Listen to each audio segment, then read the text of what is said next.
Subscribe now and press the bell icon. Never miss an update. प्रश्नवाली 13.4 के question number पहला देखेंगे। दिया है पानी पीने वाला एक गिलास 14 सेंटीमीटर ऊंचाई वाले एक शंकु के छिन्नक के आकार का है। दोनों वृत्ताकार सिरों के व्यास 4 सेंटीमीटर और 2 सेंटीमीटर है। इस गिलास की धारिता ज्ञात कीजिए। यानी कह रहा है कि एक छिन्नक शंकु के आकार का एक छिन्नक है जिसकी ऊंचाई यानी कि छिन्नक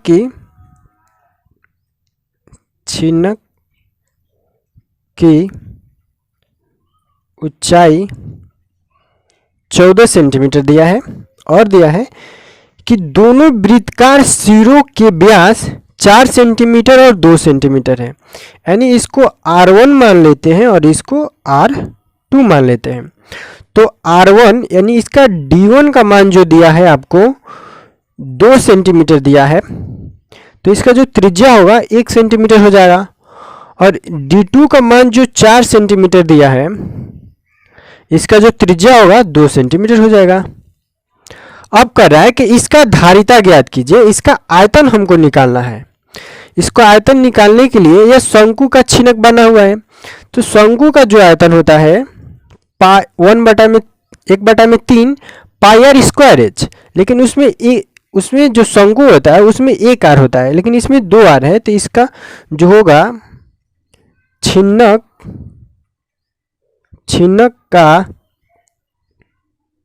आयतन बराबर 1/3 पाई आर का स्क्वायर होता है। तो इसमें हो जाएगा R1 का स्क्वायर प्लस R2 का square plus R1 into R2 into H, R square H. यह हो जाएगा छिन्नक का आयतन।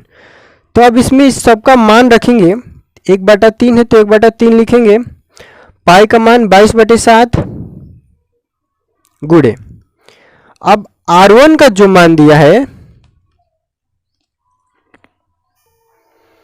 R1 का मान दिया है आपको 1 सेंटीमीटर, यानी 1 का स्क्वायर प्लस R2 का स्क्वायर यानी कि 2 का square plus R1 into R2 यानी कि 1 गुणा 2, ब्रैकेट को बंद करेंगे, गुणे ऊंचाई। इसका ऊंचाई जो दिया है आपको 14 सेंटीमीटर, यहाँ पर 14 से गुणा कर देंगे। अब इसको सोल्व करेंगे आएंगे तो 1/3 रहेगा, 22/7 रहेगा। ये जो 14 है इसको यहाँ पर लिख दे रहे हैं, 14 हो जाएगा यहाँ।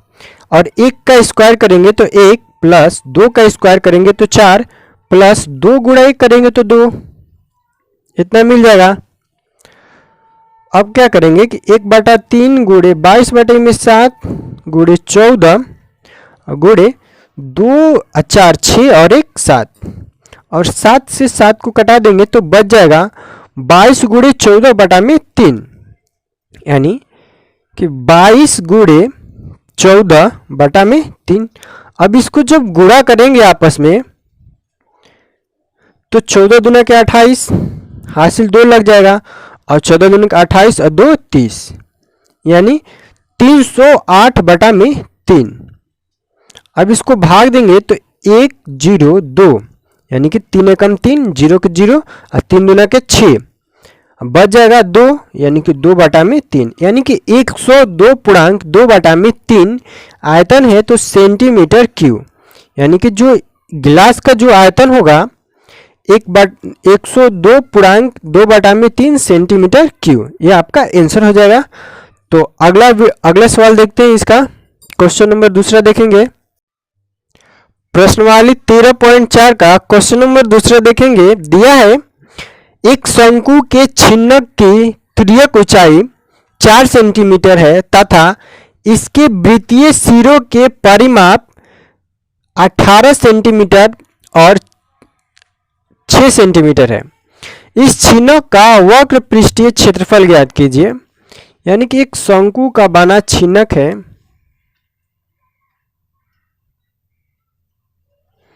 एक शंकु का बना छिन्नक है।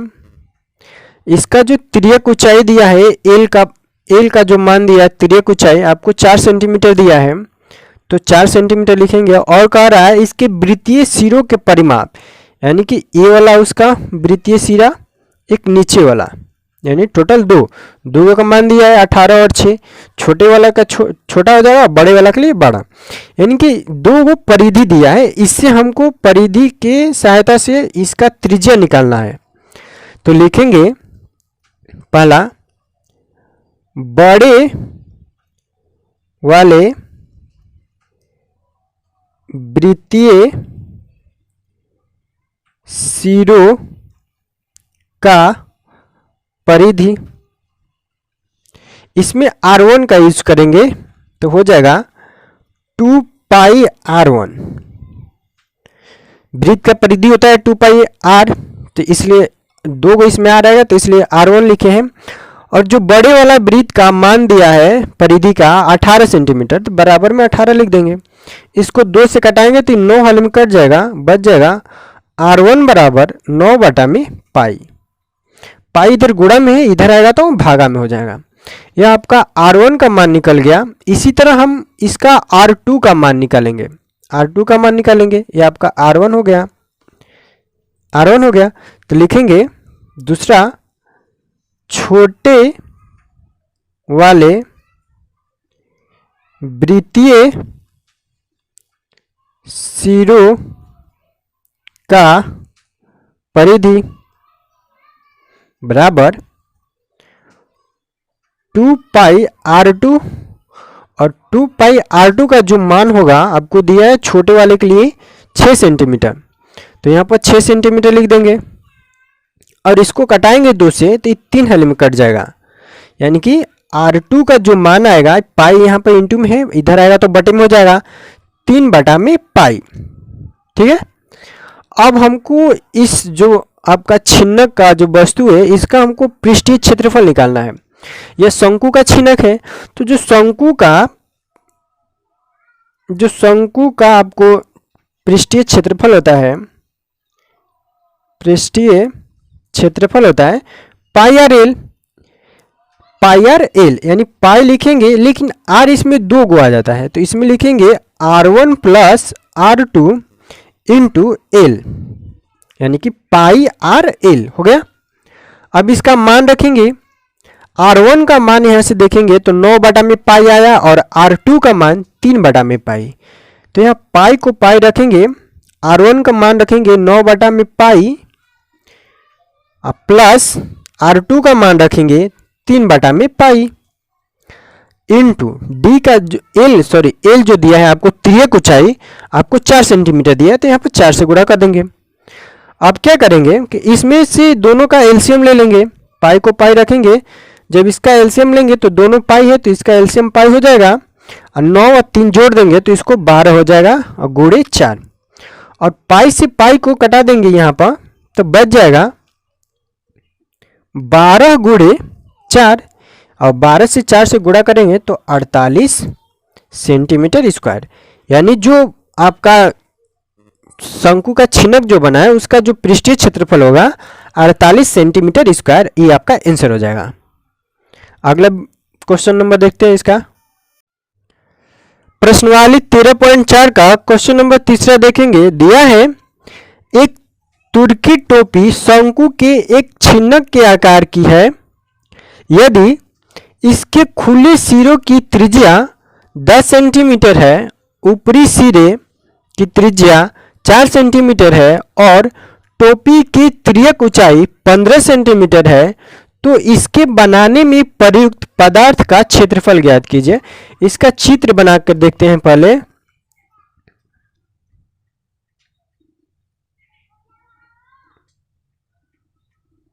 यह आपका टोपी है और ऊपर से टोपी ढका होगा, और ऐसे फिगर में दिया है। इसका हमको पृष्ठीय क्षेत्रफल निकालना है। तो ये भी एक छिन्नक का है, लेकिन इसमें क्या है कि इसके ऊपरी भाग जो है टोपी का वो भी ढका हुआ होगा, तो छिन्नक का क्षेत्रफल प्लस ऊपर वाले जो भाग आपका वृत्त के आकार का है इसका क्षेत्रफल, जब दोनों में जोड़ देंगे तो जितना पदार्थ लगा होगा उतना इसका क्षेत्रफल निकल जाएगा। तो देखेंगे दिया क्या है, कह रहा है कि यदि इसके खुले सिरे की त्रिज्या, यानी नीचे जो रहेगा वो खुला होगा, इसका जो त्रिज्या R1 का जो मान दिया है 10 सेंटीमीटर, तो 10 सेंटीमीटर लिख देंगे। और कह रहा है कि इसके ऊपरी त्रिज्या 4 सेंटीमीटर है, यानी जो इसका R2 का जो मान है 4 सेंटीमीटर। और आगे जो दिया है आपको कह रहा है कि टोपी की त्रियक ऊंचाई 15 सेंटीमीटर है, यानी इसका एल का जो मान दिया है आपको त्रियक ऊंचाई 15 सेंटीमीटर दिया है, और इसका हमको पृष्ठीय क्षेत्रफल निकालना है। तो क्या लिखेंगे, लिखेंगे कि पदार्थ का क्षेत्रफल बराबर छिन्नक का क्षेत्रफल, छिन्नक का क्षेत्रफल यानी कि इस वाले भाग का क्षेत्रफल, छिन्नक का क्षेत्रफल प्लस क्या है कि टोपी जो है ऊपर से बंद रहेगा, तो ये जो ऊपर से बंद रहेगा तो इसका आकार जो है वृत्त का आकार है, प्लस वृत्त का क्षेत्रफल। अब इसका मान रखकर हम इसका पूरा क्षेत्रफल निकालेंगे। तो जो छिन्नक का क्षेत्रफल होगा pi into R1 plus R2 into L plus जो इसका आपको वृत्त का क्षेत्रफल होगा पाई R स्क्वायर, इसको R2 का स्क्वायर लिखेंगे क्योंकि ऊपर वाले का क्षेत्रफल निकालना है। ठीक है, अब इसका मान रखते हैं, तो इसको मत जब रखेंगे या कॉमन करेंगे तो भी हो जाए, या फिर मान रख दे रहे हैं तो 22/7 गुणे R1 प्लस R2, यानी कि R1 जो 10 दिया है और R2 का मान जो 4 दिया है, तो 10 प्लस 4 इंटू एल, यानी त्रियक ऊंचाई का जो मान दिया है वो 15 सेंटीमीटर, तो 15 लिख देंगे, प्लस 22/7 होगा पाई का मान गुणे R2 का स्क्वायर, यानी कि 4 का स्क्वायर करेंगे तो 4 का स्क्वायर कर देंगे। आगे करेंगे तो 22/7 दोनों में, इसमें भी प्लस के बाद और प्लस से पहले, तो इसको कॉमन कर लेते हैं, हो जाएगा 10 और 4 जोड़ देंगे तो ये हो जाएगा 14 गुणे 15 प्लस, अब तो ये कॉमन हो गया, बचेगा क्या 16, 4 के स्क्वायर करेंगे तो 16 और ब्रैकेट को बंद कर देंगे। अब आगे करेंगे 22/7 रहने देंगे, आगे जो आपको होगा 15 गुणे जब 14 करेंगे तो 15 चौके 60, हासिल लग जाएगा 6, अब 15 6 21, यानी कि 210 प्लस 16, इसको ऐसे बंद करेंगे तो 22/7 अब दोनों को जोड़ेंगे तो आपको हो जाएगा 216 10 26, यानी कि 226। अब क्या करेंगे 22 में इससे गुणा करके 7 से भाग देंगे, जब इसमें दोनों में 22 में और 226 से गुणा करेंगे, यानी 22 गुणे 226/7, तो 22 गुणे 226 करेंगे तो हो जाएगा आपको 49/7, और जब 7 से भाग देंगे तो 7 7 49 और 7 एकम 7, अब 2 बचेगा तो एक 0 बिठाएंगे, पूर्णांक में 2/7, यानी कि इतना जो आपको हो जाएगा सेंटीमीटर स्क्वायर, यानी कि जो टोपी है उसका जो क्षेत्रफल होगा 710.2/7 सेंटीमीटर स्क्वायर, यानी टोपी का जो क्षेत्रफल होगा इतना हो जाएगा, और ये आपका आंसर हो जाएगा। अगले वीडियो में देखेंगे अगला सवाल।